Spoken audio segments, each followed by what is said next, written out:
welcome to the Uncovering Privilege in Business Facebook Live. I got a little bit tongue-tied there. Hello, how are you all? Let me know if you're watching me, let me know where you're coming from. And if you're watching the replay, please let me know that you're watching the replay. I do come back and check the chat box, check if there's any questions, and come back and answer a lot of those later on, especially because I know a lot of people aren't available when I'm doing my lives, so this is why I leave them up on my page to make sure you have the opportunity to jump in and ask questions after I have already done it. Isn't technology fantastic?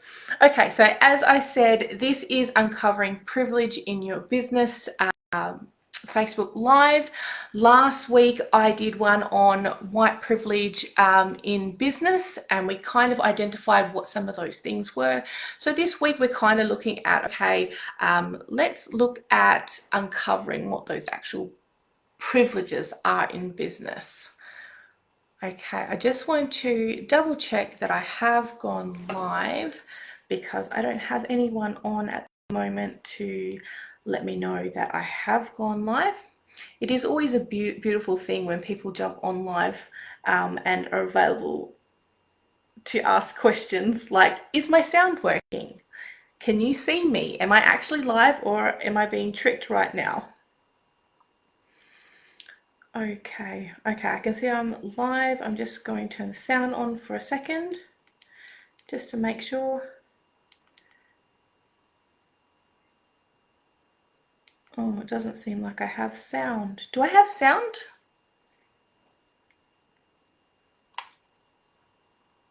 Can you let me know in the comments if I have sound? Can you hear me?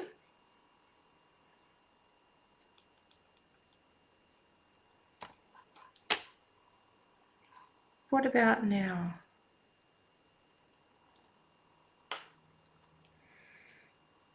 Oh, beautiful. Thank you so much, Emma. Oh, thank you. Thank you for letting me know the sound is good. It's actually not coming up on my phone, so that is really strange. It must have been a little bit of incentive to get used to jump on and say hi. Hi, Nick. So lovely to have you again today. You missed the apostrophe the first time. That's what happens when we're on lives. It's okay to make those mistakes. Hi, Jody. Oh, so lovely to have you again this week. How are you all going?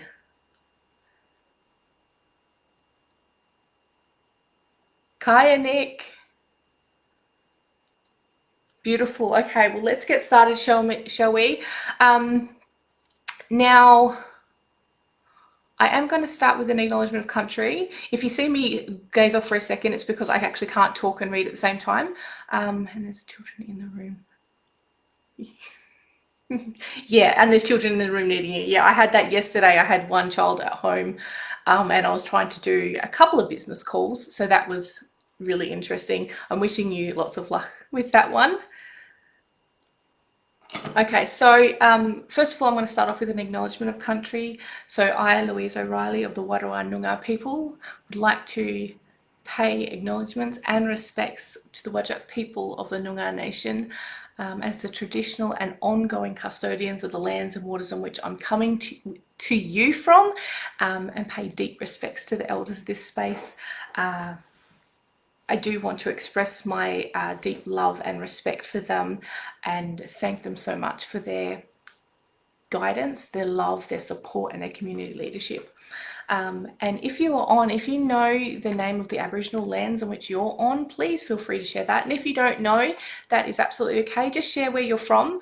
And if you would like to know, I'd be more than happy to send you a little map, and you can check that out too. So you, next time you jump on with me, you can let me know what land you're on. Okay. So let's get into it. I do have notes to the side, so I will be looking off to the side. I do like to keep these particular lives a little bit more structured. And hi, Jody on Ngunnawal country. Beautiful. Oh, Emma's on Ngunnawal as well. Beautiful. And I'm pretty sure Nick is on Noongar country. Okay. So we're going to be covering 3 things in this particular live, and the first thing is how to determine privilege in your business. The second thing would be determining what to actually focus on in your business, and no, the second thing was critical thinking with marginalized people in mind. And then the third thing is determining what to focus on. Now, Emma, I know that you were particularly interested in determining what to focus on. We will make sure we get to that. Nick acknowledges the Willaman Noongar people. Beautiful. Thank you so much, everyone, for sharing that. I appreciate that. Okay, so let's start off. How to determine privilege. Okay, so because in the very first live that we did, I talked a little bit about privilege. I'm just going to quickly recap. Privilege is not something you earn. Privilege is not something that changes. Privilege is something that you are born with. It's something that you have. And in saying that, having privilege does not mean you're bad, does not mean you're wrong. It is what is under our current privilege system. The system itself is wrong. The system itself is bad. But what we can do is we can identify our privileges within that system. And when we know where we fit in that system, we can then harness it to almost self-destruct. So we can use it to dismantle the system itself.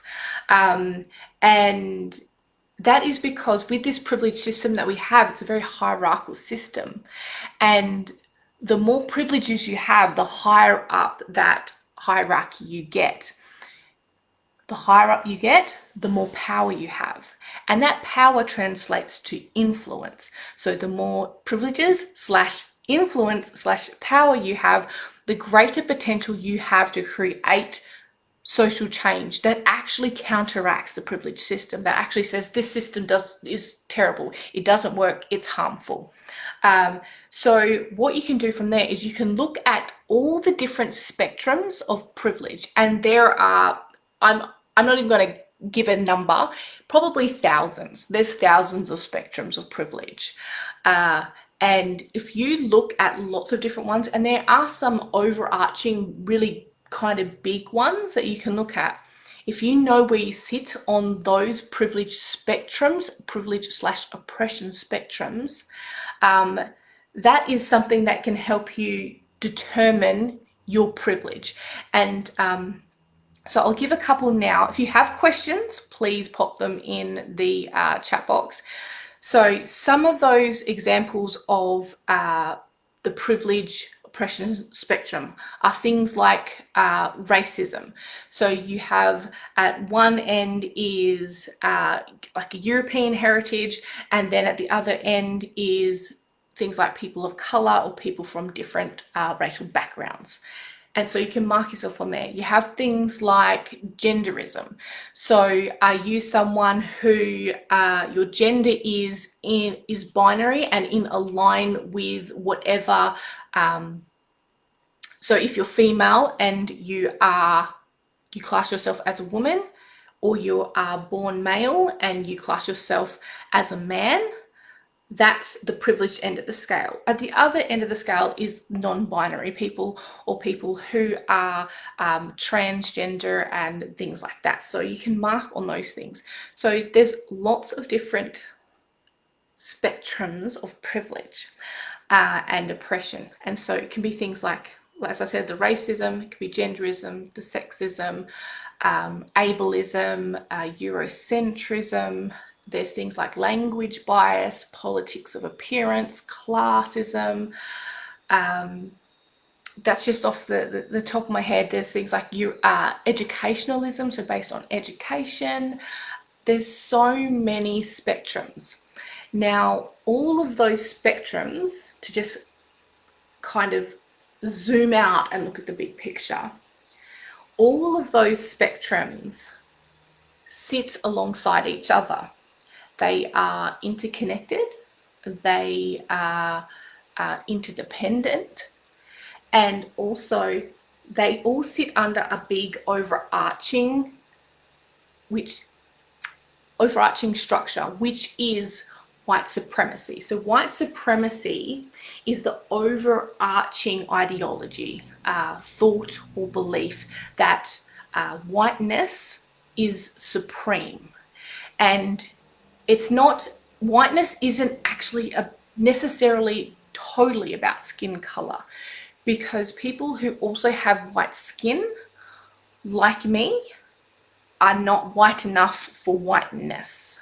So it's a very fluid concept and construct, and almost nobody is good enough to be in that pinnacle. So you have that overarching structure which controls each of those different pillars of oppression and privilege. That overarching ideology is the thing that determines what is classed as better than or less than, what is considered privileged and oppressed people. That is the thing, the big conglomerate that rules it all. Okay, is that clear? Let me know if that's clear from there. So when you have those and you have a look at those big kind of spectrums of privilege and oppression, marking yourself on those particular spectrums. Are you in the privileged end or are you at the oppressed end? And then what you can start to do is start layering. So for instance, I am privileged because I have white skin, so that's a privilege layer. I am privileged because I've always had access to medical services. I'm privileged because I've always had access to clean drinking water. I'm privileged because I have two amazing, loving parents. So all of these different things, I'm privileged because I'm an English-speaking person. All of those things add to it. And this is how you can determine your privilege. Then you can look at things like, well, where are you on the oppressed end as well, and understanding how that all comes together. So at my oppressed end, so would be racism. So because I'm Aboriginal, I'm part of that. Because I am a woman, I'm part of that. Part of that oppressed end. So having a look at that can really help you determine where you fit into it. Now, if you do have a business, that privilege and oppression goes and flows through into your business. And sometimes it can be expressed through your business by the certain ways you behave, the ways you speak, the type of copy you have, the type of images you use, the types of systems and processes you have to bring people into your space, the offboarding stuff, how you're actually facilitating those workshops or transformations within your business. Our privilege has a part in that, because our privilege also informs our life experience.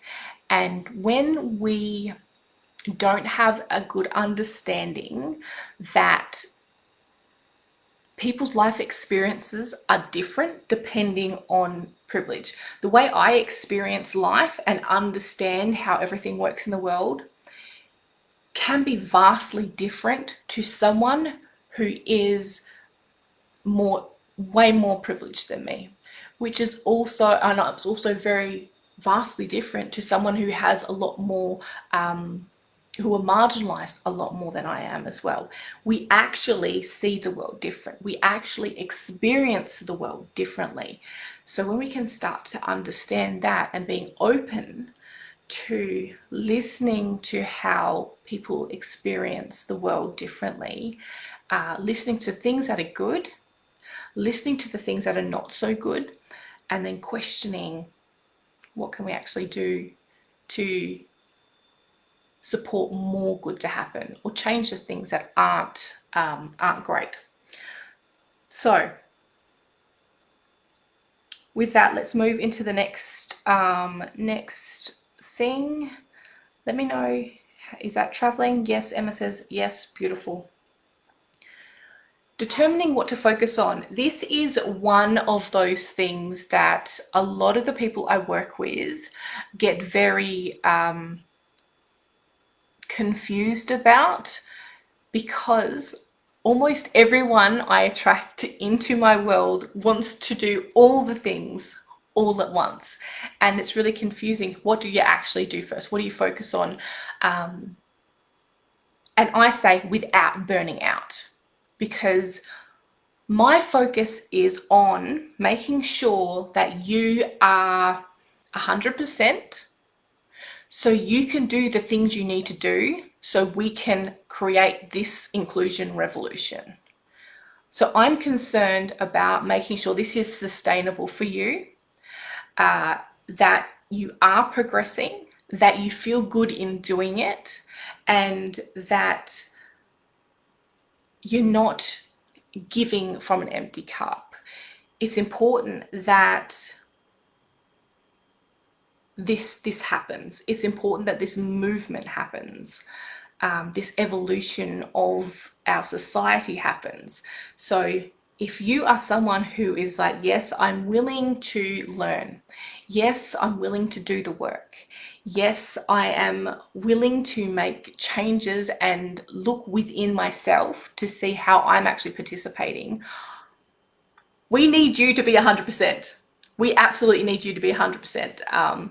So that self-care is important, and making sure you know how to choose what to do first is important. So the first thing I would suggest to you is look at, and part of it comes into listening. So you're listening to marginalized people, marginalized voices, what they're experiencing. What are they calling for? Are they asking you to do something in particular? Now, you can listen to those marginalized voices as an overall representation of the experience of those particular groups of people. Or you can, not all, and you can also listen to marginalized groups of people who are speaking about your particular industry and looking at what's the experience they're having within your industry.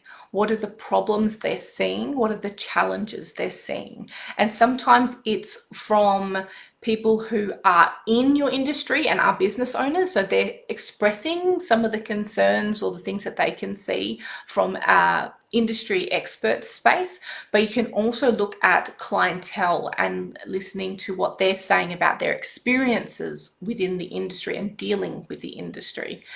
And from there, so it's always important to make sure you're listening.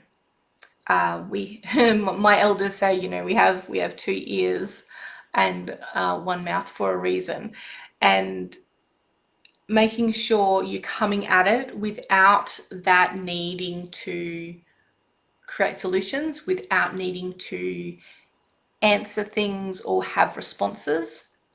It's about deeply listening. So, what my elders call is Dani. So it's the tongue, da. Ni is listen. So your tongue is listening, and it's really deep listening to that. From there, you can have like a priority list. So the most important thing to do, from my opinion, my perspective is there anything that is causing great harm to marginalized communities?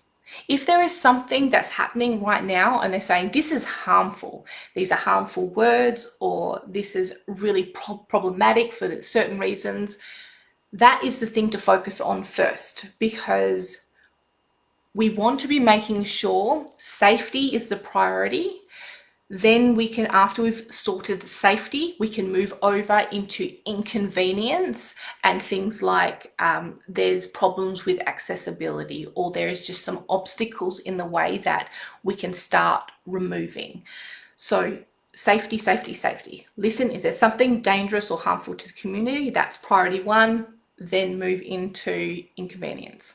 Another thing that you can focus on, because sometimes that harmful thing is not something you can do straight away. It's a process that might need to be worked through. It's conversations that might need to be worked through.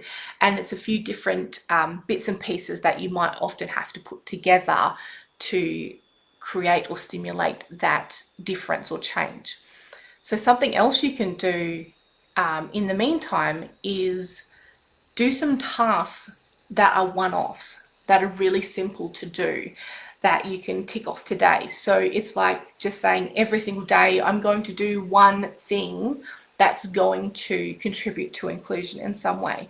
So some of those one things might be jumping onto, your Facebook page and turning on captions for all of your videos. It could be something like that, which is a one-off type thing.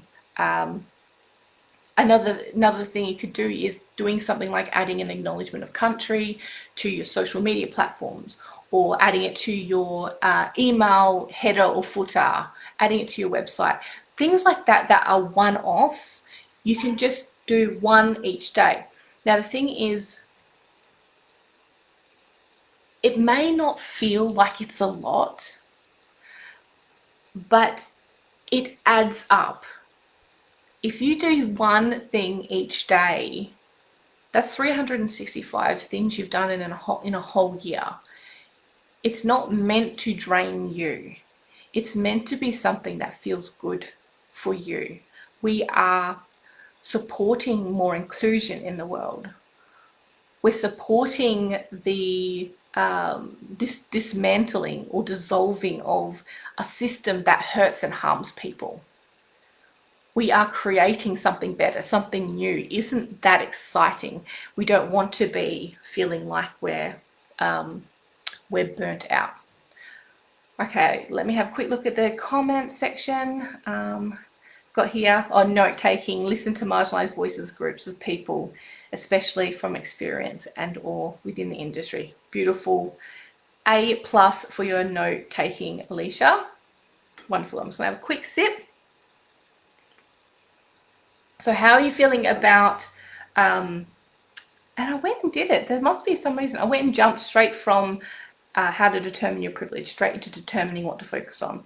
There must have been a reason today that I needed to do it in that order. I'm totally fine with doing that. But what we can do now is we can jump back into critical thinking with marginal people in mind. So very similar to the last step that I said, we're going to still be doing that listening. And I always will emphasize listening, and not coming into it feeling like you want to save people, because people who are marginalized don't need saving. They are their own saviors. What they require is support for the changes they're calling for. And so you are that support that is there to listen to them and then do the actions required to make the changes happen that they're calling for. You don't, as an ally, as someone who wants to be inclusive, you actually don't have to ever come up with any solutions. You just need to listen. And then when you listen, you can then go, okay, me, who I am, with all my privilege, with all my oppression, with all of my resources and skills and knowledge and networks, what can I do to fulfill this call? What can I do to support this?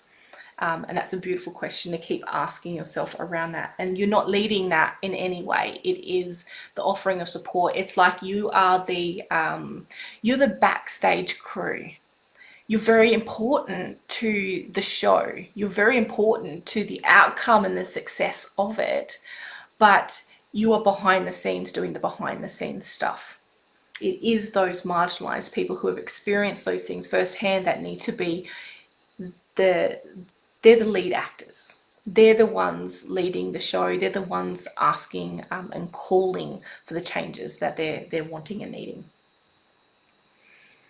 Okay, so when you have done your privilege, you know where you sit, you have a better understanding of some things that are considered privilege and some things that aren't. And sometimes they can be surprising what is considered to be a privilege and not a privilege, because sometimes we just feel that's just base standard. Everyone gets those things. The truth of the matter is almost everything of life in life, they're not base standards, which is why we need things like human rights and an actual list of what the human rights are. So when you have that and you understand that privilege, you've listened to those marginalized people, then what you can start to do is look at your own business and go,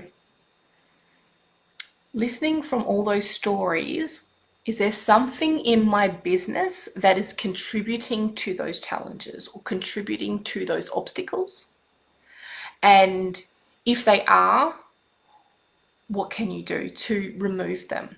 So this is starting to get really critical about, and not critical in a bad critical way, not negative, critical as in you are using your brain to audit and assess and better what you have already created. So looking at all the different systems that you might have, the forms, the wording, the way you're marketing, where you're marketing to.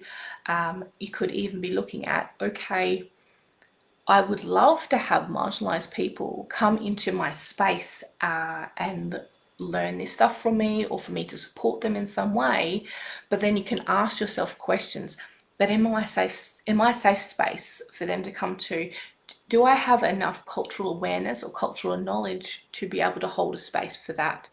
And ask yourself those kinds of questions, being really critical in looking at, am I being an inclusive business, or am I wanting or having a desire to be inclusive without really looking at all the different aspects of my business and myself before I'm offering it to marginalized groups? So how's that landing? How's that landing for everyone? Is there anything coming up? Another note. It's not about saving anyone. Oh, no, it's not. Or anything. How can I be the best support here? Absolutely. Backstage, hashtag back to backstage crew. I love that. So good. So how is that going?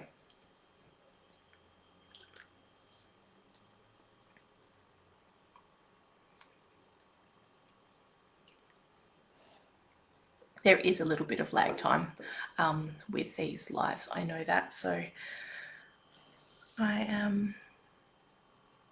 And if everything is great, just say, all good here, I'm following. Is there any aha moments that are happening? Anything that has kind of hit you in a different way that it hadn't before? There's some interesting things coming up around safety in the space. Beautiful. Explore that, Nick. Explore that. And I think it is something we never move away from. It is something that we need to constantly be asking ourselves and keeping ourselves in check, going, am I still safe? Or can I even say I'm safe? Is there ever a point that you can say you're safe? Or is it that you are doing the work required? You are sharing the work that you're doing, and how you are showing up is showing marginalized people. It's almost like proving to them that it might be a space that they can feel safe in. Because at the end of the day, it's like allyship. It's not a title, it's a verb, it's a doing thing. So it's a constant doing thing. And also in terms of the word privilege, so I know lots of people have a lot of issues with privilege, because a lot of people are going, I'm not privileged. I've had, a hard life, and I have to do this, and I've had to struggle through this thing, and I've experienced these things.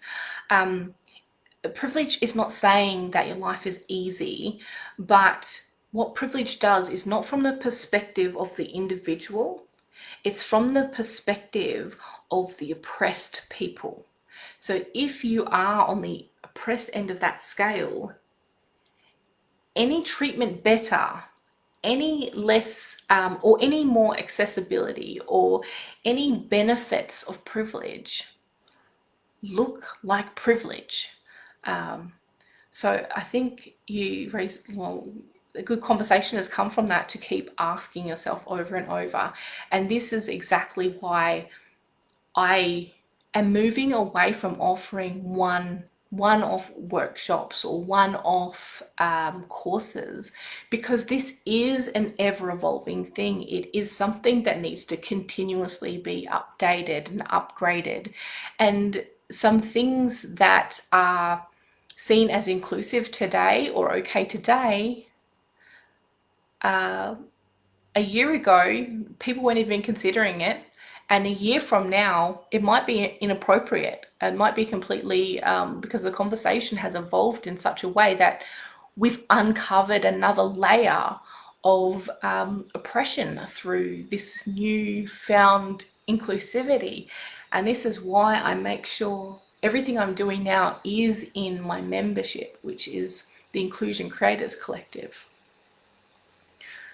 Okay, that would fall into the different paradigms and categories that privilege can exist in. Absolutely. And this is the thing with your paradigms, and this is why I talk about paradigms of existence. When you live in a certain, your own individual privilege / oppression life experience, all you know is this experience that you're living, and your whole world and the way the universe works, everything is in this. Until we start, and I'm getting a beautiful image of just doing this, until we start dissolving those lines and opening them up and being able to look, okay, this is your life story. This is what you've experienced. Oh, and these are the challenges that you're facing with our current systems, or the way things are working in the industry. Until we can start really, really listening and believing what these other groups of people are saying and dissolving that, our paradigm stays limited like this. So when we start listening and believing those experiences, what we do is we expand our paradigms wider and wider to have a more worldly understanding of how things work. It's definitely a constant learning curve, absolutely.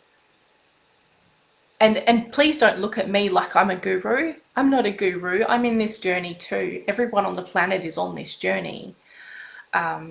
Some people are choosing not to move. Some people are moving without the conscious effort of moving. And some people are very conscious in their decision and very intentional to be learning about inclusion and how to be more inclusive, and how we can remove, dissolve, dismantle these systems that are oppressing and harming people. Beautiful. Wonderful. So yes, I was talking about my Inclusion Creators Collective membership.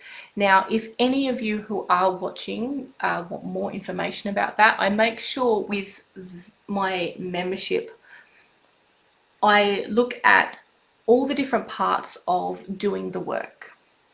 So part of doing that work is really knowing your privilege and understanding how you are participating in the maintenance and the upkeep of the privilege system. I look at unconscious biases, and every month in the Inclusion Creators Collective, I host an Uncovering Unconscious Bias workshop. And it's on a new topic every single month. So the last month I did entrepreneurial expectations. I've done one on Aboriginal and Torres Strait Islander people and culture. I've done ones on ableism and genderism and sexism. I've done a whole bunch of, and once you're in there, you have access to everything. Basically, any of my members get everything I do. So we cover those things. But what's really good in that space is there is also something, the third point of doing the work is something I haven't seen anyone in my industry or in the inclusion space actually talk about, and that is reconnection. So I'm calling it reconnection, and it's about reconnecting back to your roots, reconnecting back to your ancestry, your lineage, back to your your lands, your country, and looking at how that helps is not only does it help you understand how you fit in the whole universe, because you have a space and it's really important. You're really important in this space. It helps you to look at what your culture is. It helps you reconnect your ancestors, your family stories, all those beautiful things. It helps connect all that back to you. I have a belief that knowing your family story, knowing where you've come from is feeling emotional. Knowing your family story, knowing where you come from is really important to know who you are today. When you don't have that connection, you can feel lost. You don't know who you are, you don't know how you fit, all those kinds of things. So reconnection is really important in that aspect. But also learning about your family stories. Sometimes those family stories are really, really cool and beautiful, but sometimes those stories are sad ones or ones that have contributed to things like colonization. And with those stories, that doesn't mean that you're tarnished with that if it has been stories of mistreatment of other people. What can happen is you can ask yourself, are you going to be that person who breaks that link in the chain? Can you be the one that condemns those things? Can you be the one who changes the story of your family line, who goes, no, this is not going to happen anymore, and I'm not going to accept this. This is changing from me. And you be that, what I call good ancestor. Are you going to be the good ancestor? Someone who leaves a legacy, and someone who your future grandchildren or grandchildren's grandchildren look back and go, I'm so glad they were my ancestor, because they changed the story for me.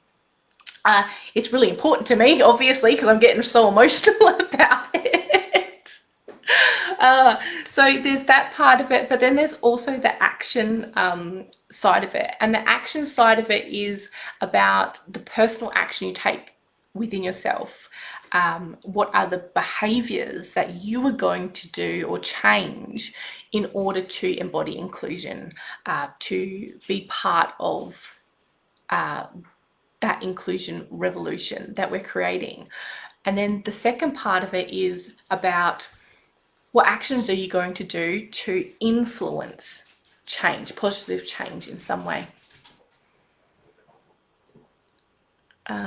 We've got here, Alicia says, after I heard you talk about reconnection, I immediately bought an ancestral DNA kit to begin the process. Oh, that's beautiful.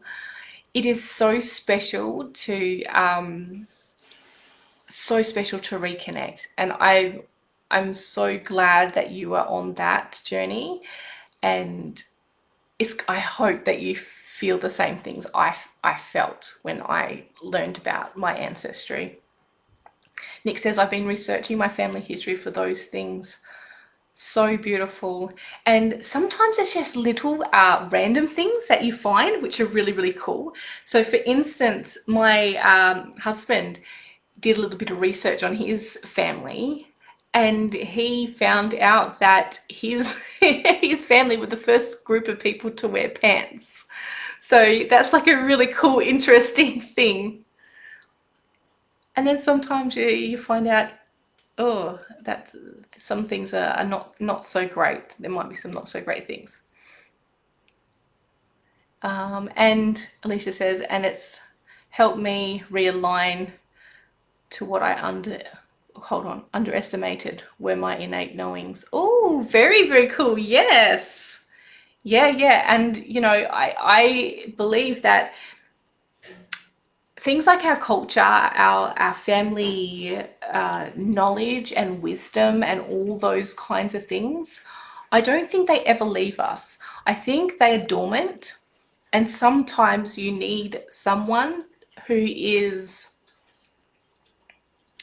what's coming to me is brave enough or courageous enough to break the mold of wanting to fit into this privileged system where you are trying to be someone you absolutely are not, because you see that fitting in is better than not fitting in. If you are willing to break that mold and jump out of that, it can be so amazing. And that person who does that can activate those knowings coming back through. That's really, really cool. So yes, so that was the action part of it. Now in the Inclusion Creators Collective, I also do monthly coaching calls. So if you have questions, you can ask me those questions there. But and it's not judged. It's not judged. If there's something comes up and you're like, I had this thought and I don't know what to do with it, we can work through that kind of stuff. And it can be stuff you would never ever say in public. You might feel like you would, and I hate this terminology, have some kind of backlash over it. And I hate that terminology because well, I link it straight back with things like slavery and stuff. So I don't like that word. If you have another word, repercussions, the repercussions of it might be not great. So we can talk about that stuff. And then there's a private Facebook group where it's okay for you to be going through some stuff as someone who's unpacking your privilege, who's unpacking your biases.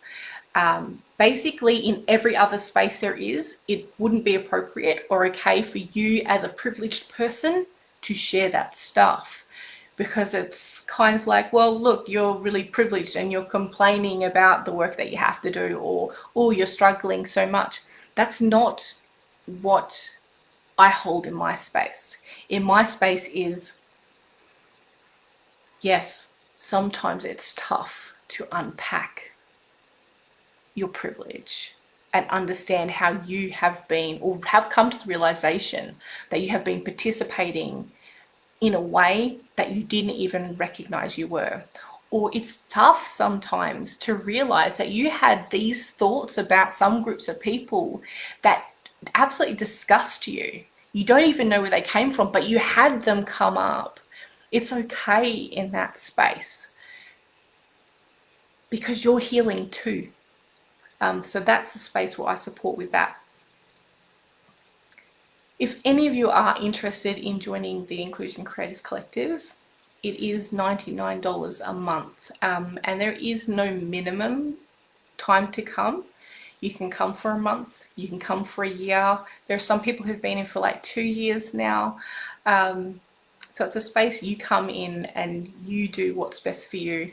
I also have, if you come in and you can feel it out, and I have a 30-day money back guarantee. So if you come in and you go, actually, no, this isn't quite for me, you can just let me know, this isn't for me, can I have a refund? And I'll be like, okay, I'd have no hang-ups about that at all, because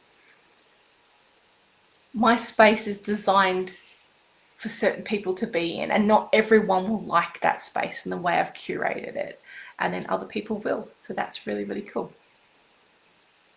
Okay, well, I have come to the end of this. Who is still here with me? I can see there's still 2 people following along at the moment, because I will do a draw, because I have a 30-minute one-to-one coaching session on offer as a giveaway with me if you are still live. So if you're still live, just let me know that you're still live. So Alicia's still here. Beautiful. And who is the other person? You're showering. You know what? I listen to so many lives when I'm in the shower. I just put it on and I pop it on the top of the shower and listen away. And Nick's still here. Beautiful. Okay, well, if you want to go into the draw, I am going to pop a number on this butterfly, and the first person to get the right number gets it with me, gets the free session with me. So go, so number from 1 to 10.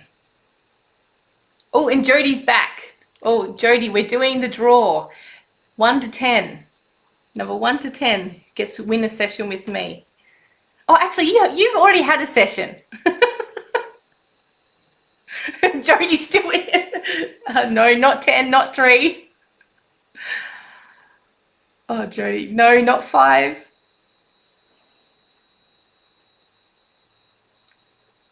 I got my special purple butterfly ones just for this, Jodie. You want all the free sessions.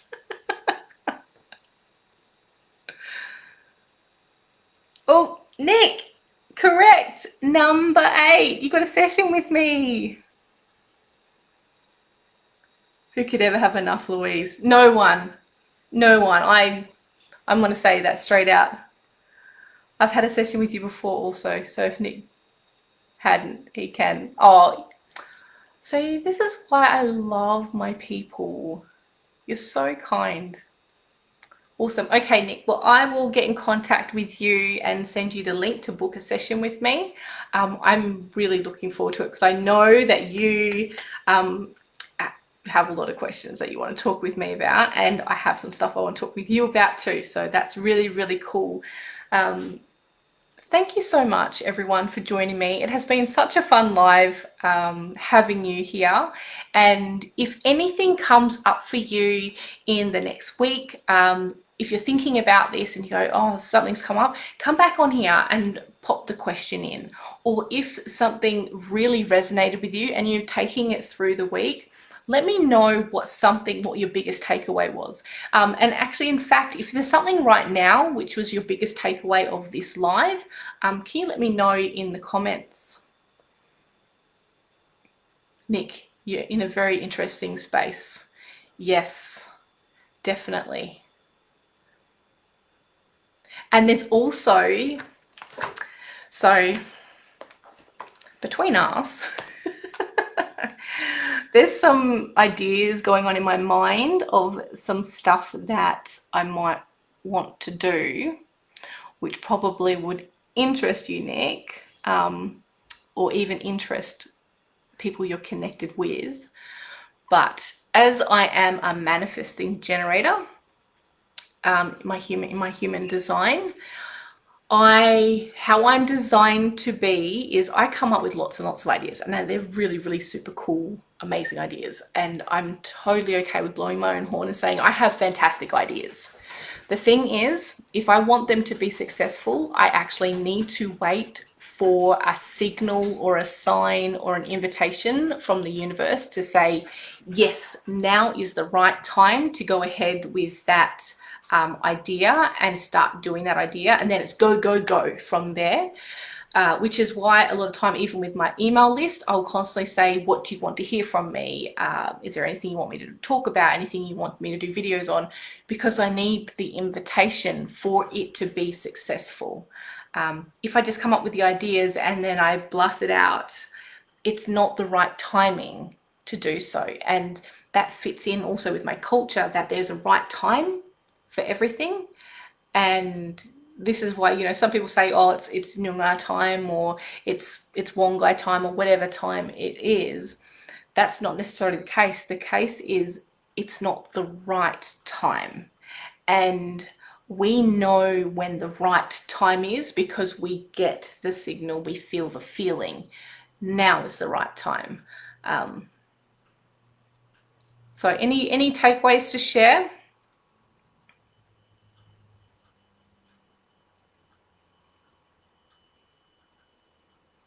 This has been so fun, honestly.